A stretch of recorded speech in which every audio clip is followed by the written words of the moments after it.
Hello everyone, this is Koma about the engine. So today we have this engine. Today we will be disassembling this engine. This is Mercedes-Benz SOM 447 inline 6 turbocharged. The turbo has already been removed. The exhaust manifold has been removed. The turbo has been removed. So there's no turbo. So the engine operates in this position, meaning it's lying down. This engine is from a bus, from a Mercedes bus. What's the reason for removing this engine?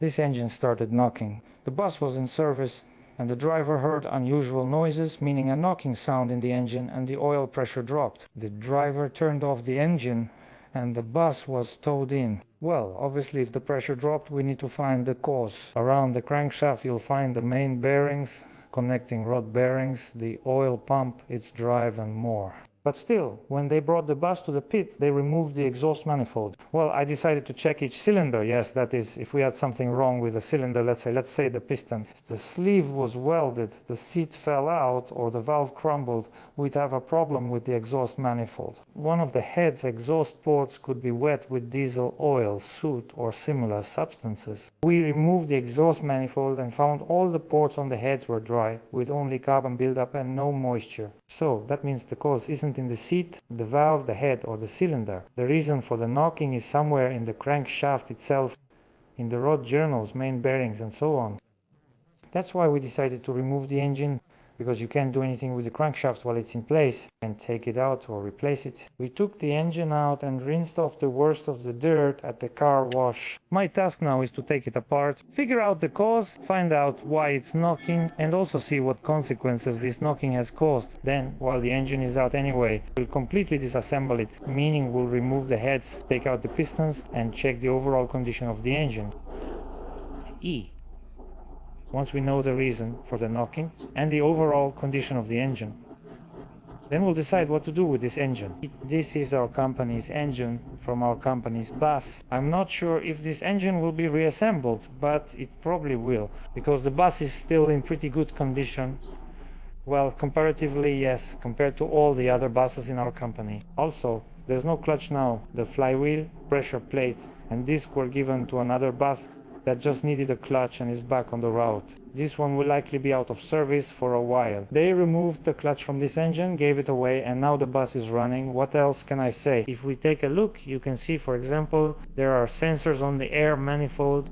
Also, if we look at the cover, there were sensors installed here and so on. This engine once used an electric gas system with an electric gas pump installed here. That was about 8 or 10 years ago, I don't recall exactly. I repaired this engine, we converted it to mechanical gas to a fuel injection pump with a mechanical gas drive with a gas cable. There was a gas line issue causing rough engine performance. Since electricians couldn't find the cause, they converted the engine to a mechanical pump, changing the pump, camshaft and injectors. Well, basically just like now, I had an engine, a contract engine from Poland, and it worked for me. We're not sure, maybe 10 years, I can't recall exactly. Let's begin. The oil's already drained. As I said, now I need to remove the compressor there.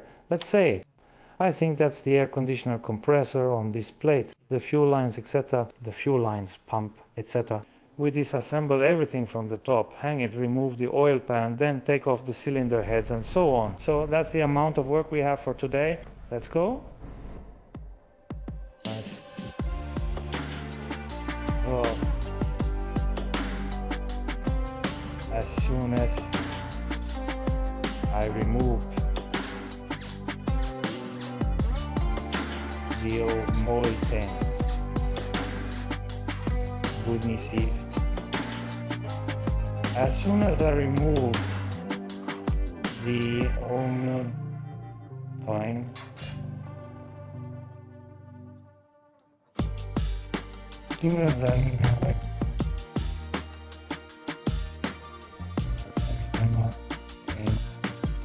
sorry.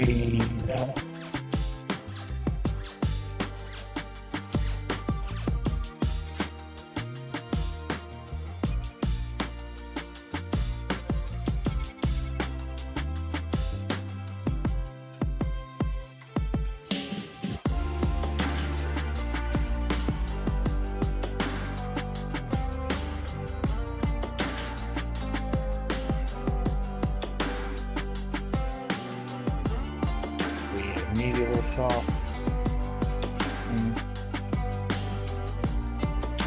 that.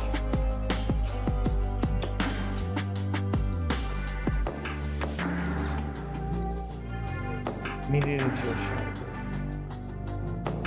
Kind of middle shavings in the third cylinder.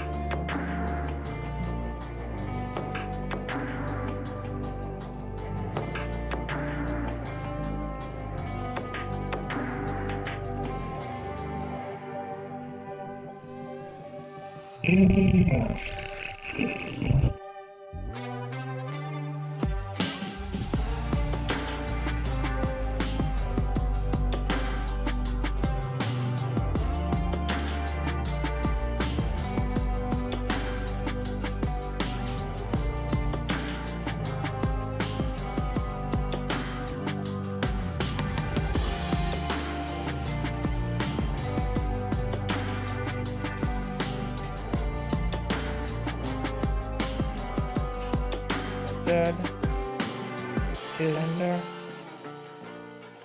most likely, again slightly, again, okay.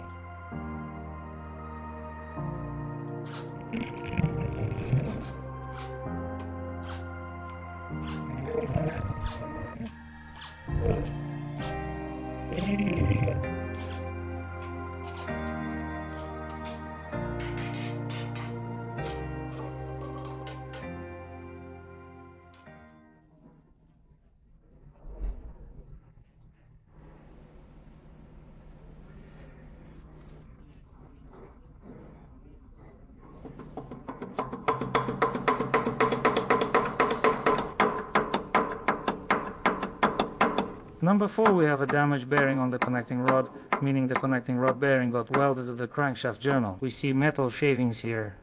And I also noticed the crankshaft is broken with a crack right here. It's unclear which issue happened first. Either the bearing welded first, causing the crankshaft to crack, or the crankshaft cracked first, causing damage to the connecting rod bearing along the journal. We'll take it apart and check, but the crankshaft is cracked. Here's the crack, starting from here, going along this side, and heading over there. And I can also see it going this way onto the journal. So what does this tell us? If the crankshaft cracked in the main bearing seat, and the main bearings, we'll need to take it to the machine shop to have it machined, or replace the block. Well, the crankshaft obviously needs to be replaced, a different crankshaft, the connecting rod. This one also needs to be replaced, the connecting rod has to be changed. These are the preliminary results. Let's continue disassembling.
So I removed the injectors, took off rocker arm and pulled out the push rods. And now I need to unscrew the cylinder heads. As we remember, this impact wrench can't handle the heads, it doesn't have enough power. It has a 1/2 inch square drive, so I use a breaker bar to loosen bolts, then the impact wrench to remove them. So finally I got this kind of impact wrench with a 3 to 4 inch square drive, a 3 to 4 inch square drive. I believe this impact wrench can easily unscrew cylinder heads, flywheels, main bolts and connecting rod bolts. I'm unpacking it and checking what's included. I'm not sure if my fitting will work, but it looks like the same one. So in the set we have 3 impact sockets, 32, 36 and 41 millimeters, all 6 points. There's nothing else here, and here's the impact wrench itself, powerful and heavy, but there's no fitting included. Non vedo, sono abituoso. Let me check. I show. Wow. There's no piston if you have to. It's very really. Più al nuovo dito sono così. Assure LV somewhere. So attacco doesn't be too close. I took off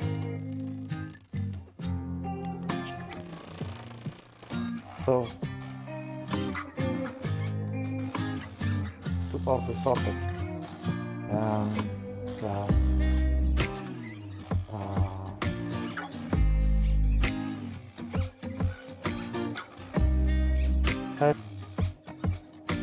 already doesn't be too costly.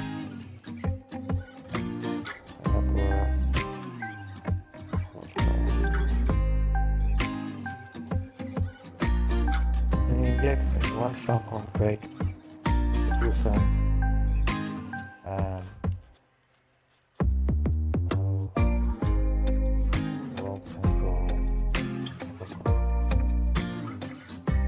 it loosens without any problem.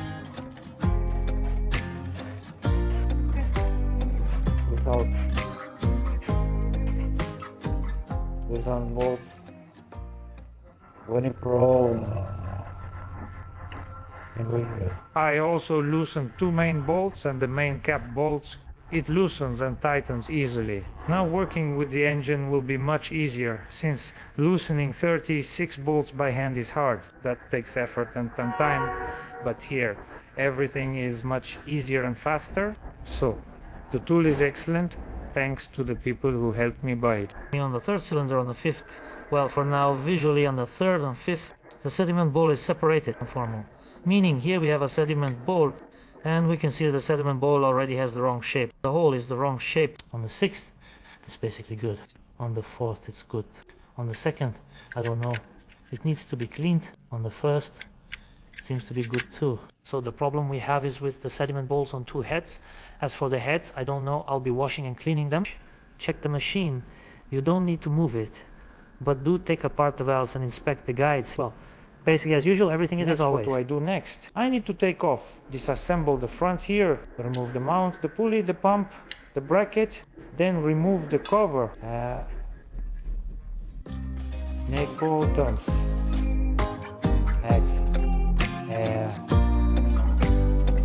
Cover bottoms.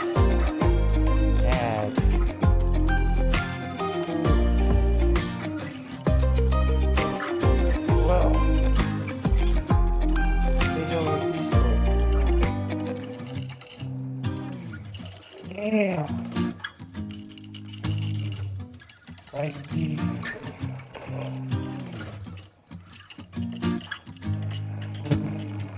Oh.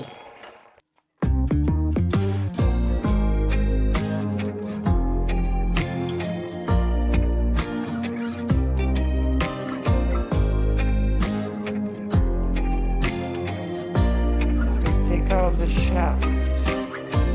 So I remove the third piston. I remove the jack.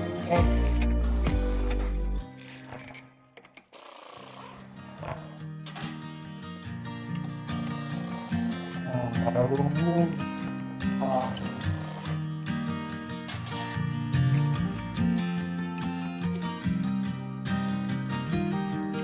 and screw the third connecting rod.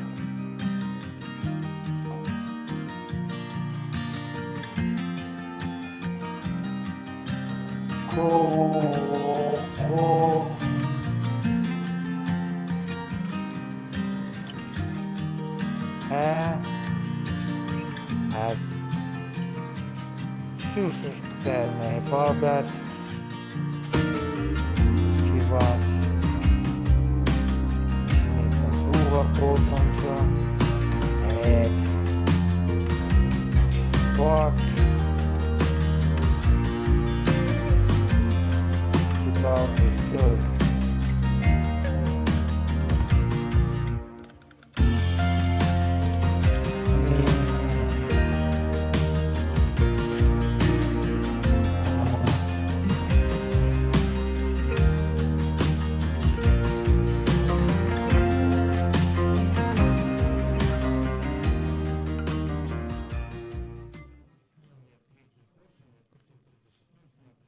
And what do we see? We see that the bearings have turned into this kind of foil like a piece of tin. I mean the bearings. We ground them up, but our crankshaft isn't fully broken. So here we have a crack right here along the cheek, and there's a crack along the journal itself, but it hasn't completely broken.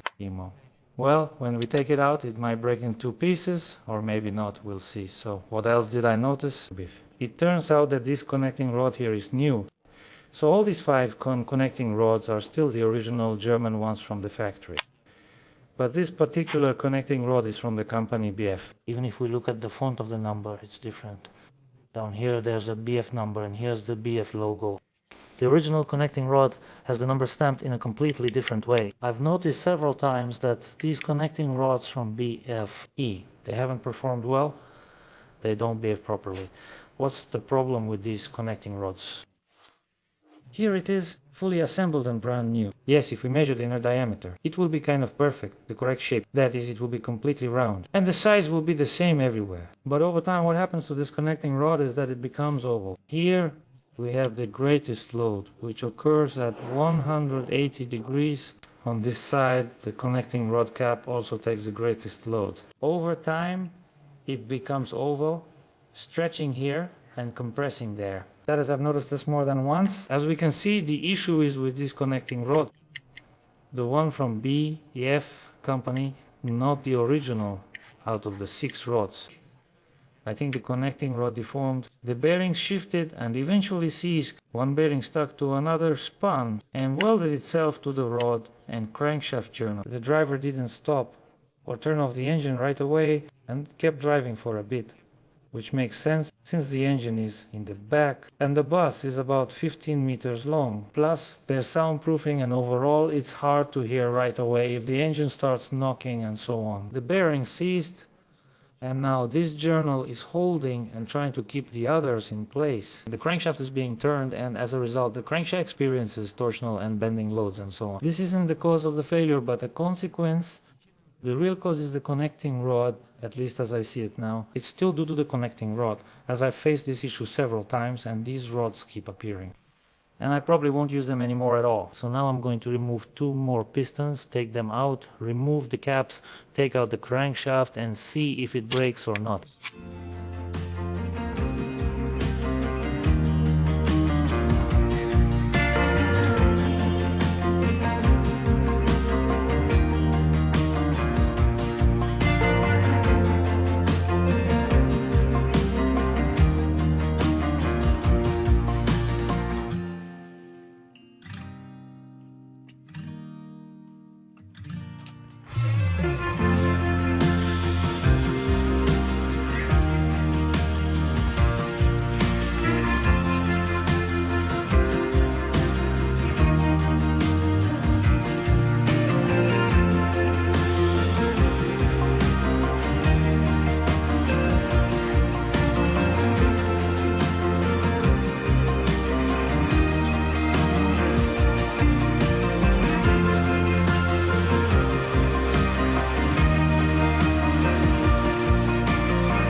After taking apart the engine, we reached the camshaft.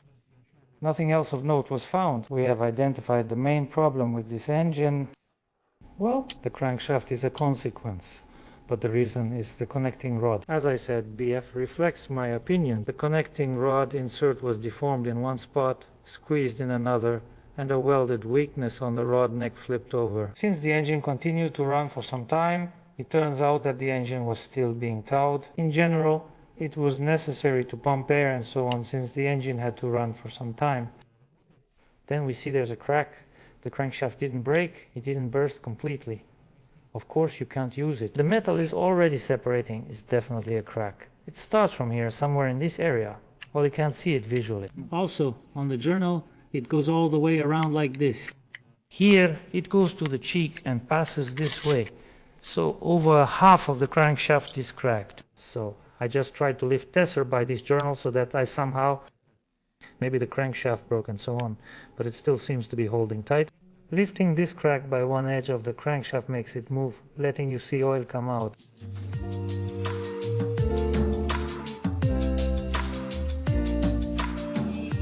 I think this all happened because of the connecting rod. If, for example, we had a connecting rod, well, an ordinary standard factory original one, then, in principle, I think the situation would have been the same. Briefly, what decisions were made about the engine? The block won't go anywhere, on the bed groove under the crankshaft, so the repair will involve replacing the crankshaft. The pistons, and possibly the piston rings, will remain unchanged.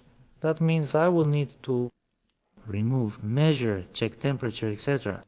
There were no complaints about this engine's operation. It used no extra oil or fuel. It had good traction and didn't stall, so there were no issues. We will repair this engine with minimal investment. That is in general just the spare parts. We will. I will replace the rubber bands, maybe I won't change them.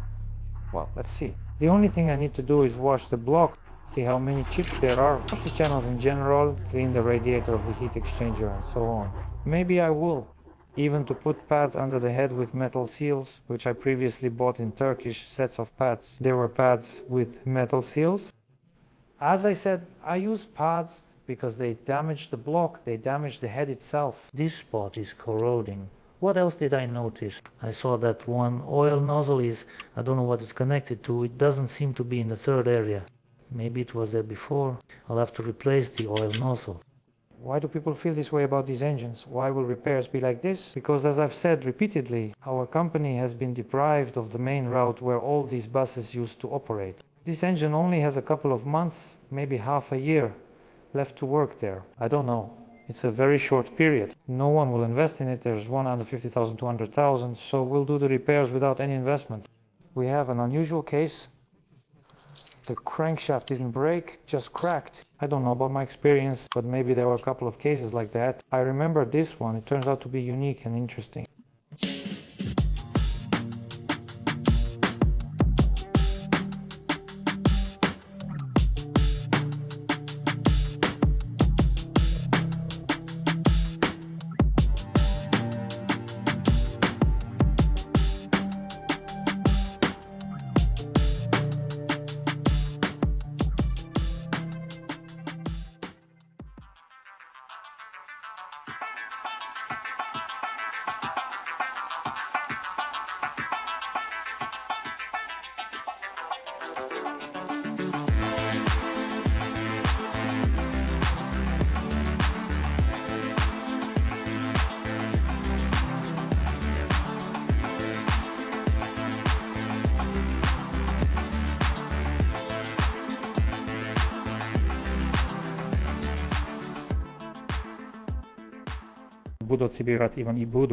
It was decided to assemble this engine, so there was still this question, will they assemble it? They won't.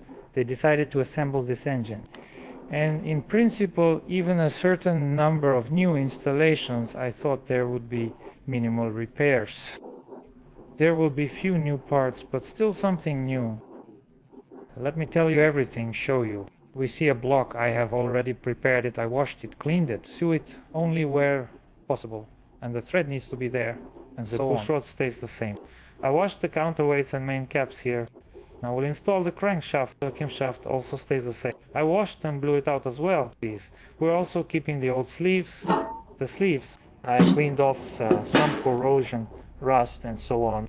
So right here where the seats for the seals are, I cleaned them, and also inside here where there was carbon buildup, I cleaned that as well, and so on. There are signs of cavitation on the sleeves. We can see pits, and on the opposite side there are also pits. Well, it is what it is. We're assembling it as is. I'm starting assembly by installing the sleeves and heat exchanger.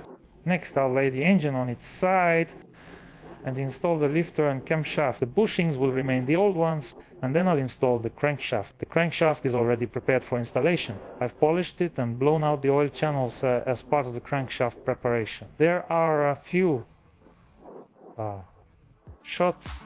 I'm showing them now. The crankshaft is a used one, let's say. Kovkelat po I rovelu produmasnike na lepovod etov kikl nova. It was just lying around in the workshop. And now it's spring, we can still see so much snow. Snow has started to melt, the roof started leaking, and as you can see, rust appeared here, especially around the 6th and 7th main bearings. In this direction, there's less and less rust, and here, there's almost none left. So I tried polishing the 7th main journal, and as you can see, it polished up completely. There are no traces of rust left. It's just surface rust, really. It all happened in a few hours. I saw water leaking, took everything apart, wiped and blew it out. That's it. So right now my task is to polish all the journals. I know it's the right size. I already checked it before, clamped it in the lathe, moved the counterweights. Now we're polishing, then we'll blow out the channels and install the channel.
I measured the main journal sizes. It's 103.98, but sometimes it's 103.97 within these limits, so it's minus 2 or 3 hundredths, which is within the normal range. Next, we're checking the rod journals.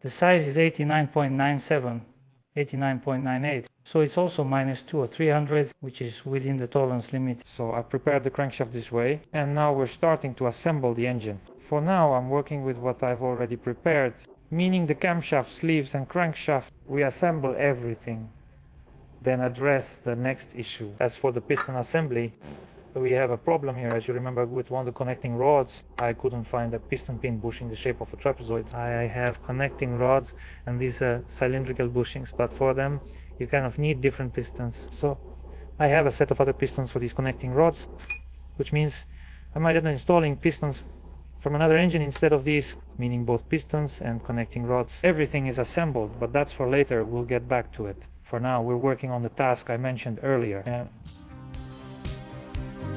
Let's go.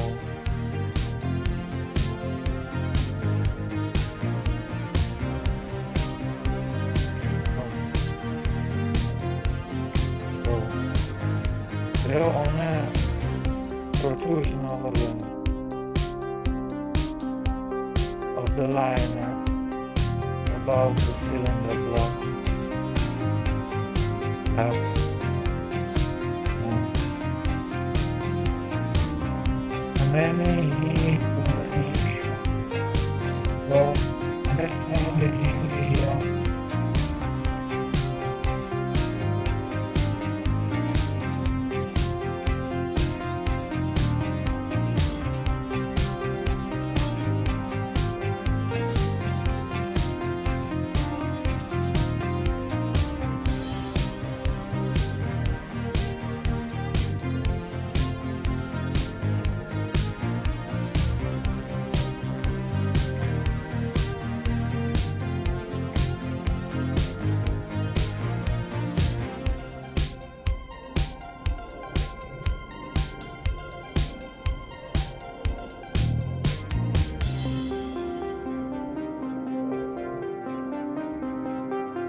Right now they're all about 9 to 10 hundredths, so roughly within 1/10. So I had to adjust a bit here, put on 2 rings somewhere, some thicker, some thinner, and so on, so there's a slight variation. Now I'm marking each sleeve by its position and orientation, yes, by rotation, making marks, taking out the sleeves, installing new rubber rings, and then putting the sleeves back in place.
I've tightened it to 200 Newton meters. Now we're setting the wrench to 300 Newton meters and tightening all the bolts again with the force of 300 Newton meters.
So the crankshaft is fully installed and tightened, meaning the main journals are tightened, the pistons are installed, the connecting rods are in place, the connecting rod journals are tightened, the counterweights are installed, and the counterweight bolts are also tightened. I'm applying thread locker, checking that each connecting rod has movement, and the crankshaft itself has axial movement.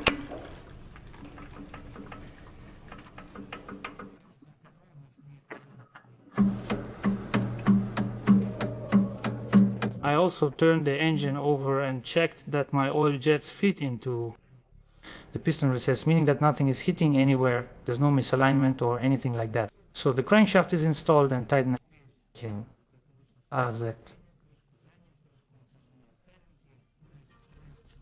is now.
The rear cover, replacing the seats there.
this oil pan isn't from this engine, it's a different one. Why did I choose to replace the oil pan with the engine's original one? Here, the thread is stripped. I think it's already been drilled out to 14 or something. The oil pan from this engine has welding done in this spot and so on. So here's what I need to do now. Now I need to install a plug here, screw in a fitting for the oil dipstick here, install a bracket for the alternator mount here, and close off the oil filler neck with a plug for now. And here in this spot we can see I'm missing a bolt here. This spot has a size 10 thread in the cover, while the rest have size 8. Only here is it a size 10 thread. So now I need to take a drill bit, enlarge this hole probably to 10.5 and install a size 10 bolt here. I forgot to do this earlier. After installing the oil pan, I noticed the bolt fell through and realized I have a size 10 thread here. That's it, just like that. We still have work to do with the oil pan, and then we'll continue once we're done with the oil pan. You don't know for sure, but we need to install the pump, the fuel pump, and we can install the compressor. Although I'm not sure, maybe the compressor, I won't hide it. I need to check the cylinder. The rings are here, but the cylinder heads are still lying around unprepared, so I'll have to take them apart and inspect them too. Well, everything as usual. Valve seals, seats, valves. Wash, blow out, and clean everything.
Assembly is ongoing and some time has passed.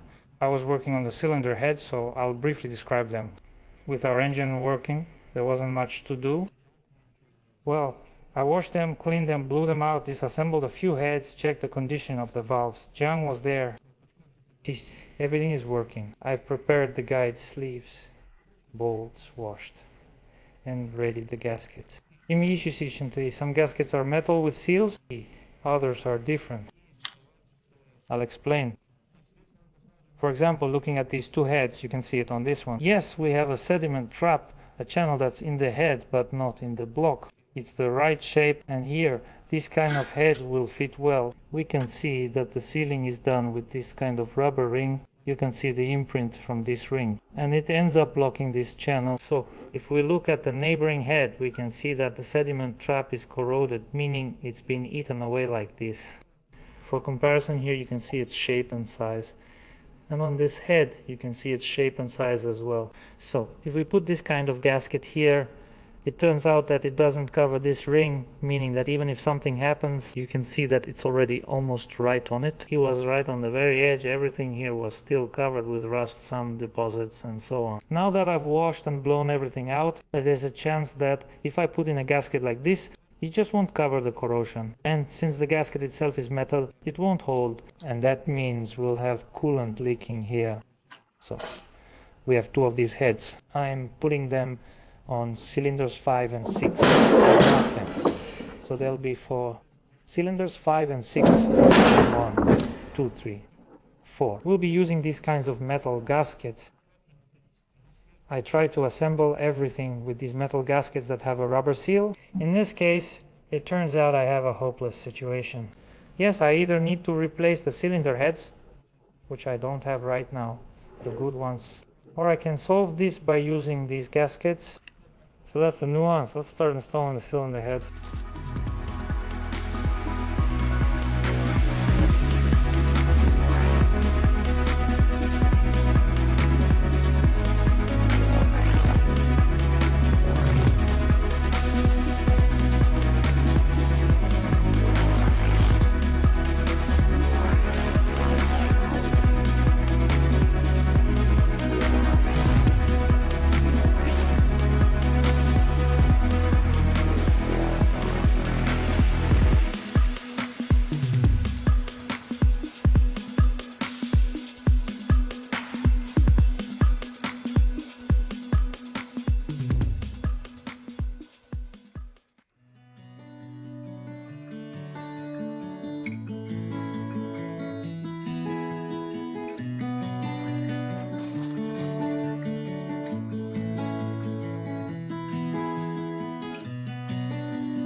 The engine is almost assembled.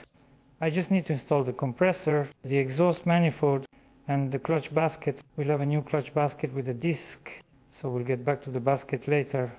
I'll probably paint the manifold. So now I need to prepare it for painting. I'll paint the manifold separately, then I'll paint the engine separately, and only after that will I install the manifold on the engine. As for the compressor, I want to take it apart. The compressor is still sitting in a container of water and lye. I haven't even washed or cleaned it yet, so I still want to take it apart and check the condition of the rings, meaning to check the condition of the cylinder itself and the piston rings. Basically, I probably won't take it apart any further.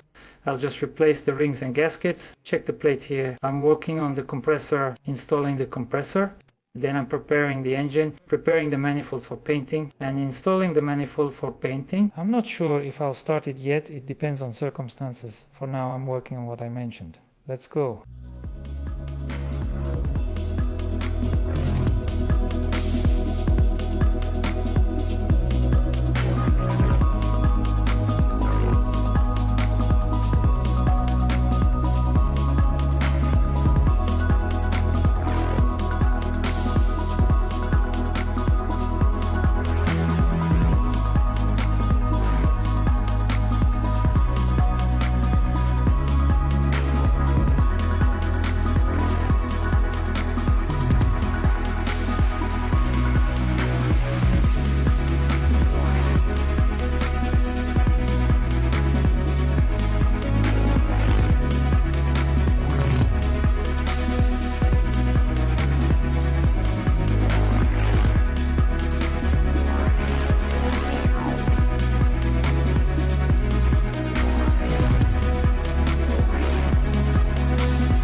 I installed the compressor after minimal repairs.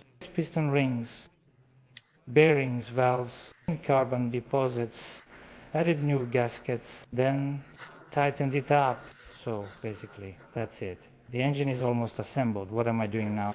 Now I'm preparing the engine for painting. As usual, I'm covering the grooves with tape and also covering the fittings, sensors and so on.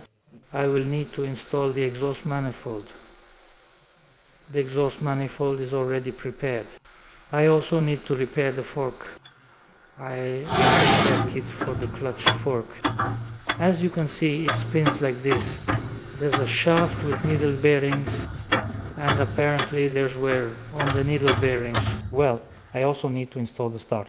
I'll paint without primer just like I did with the previous engine. I painted that one without primer too, and when I took it apart again, it seemed to me that the paint was holding better.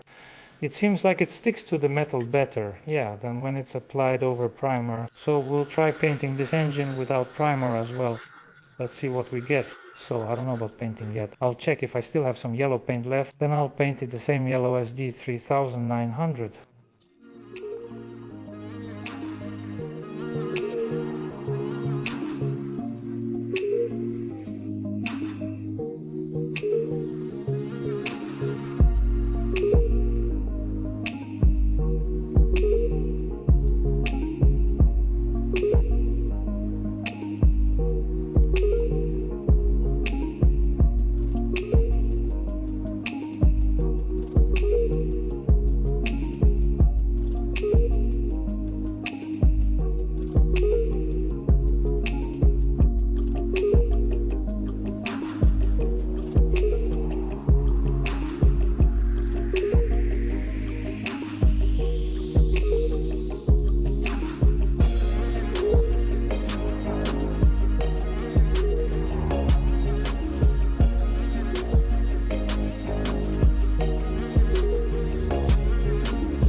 So I installed a new clutch basket, a new clutch disc.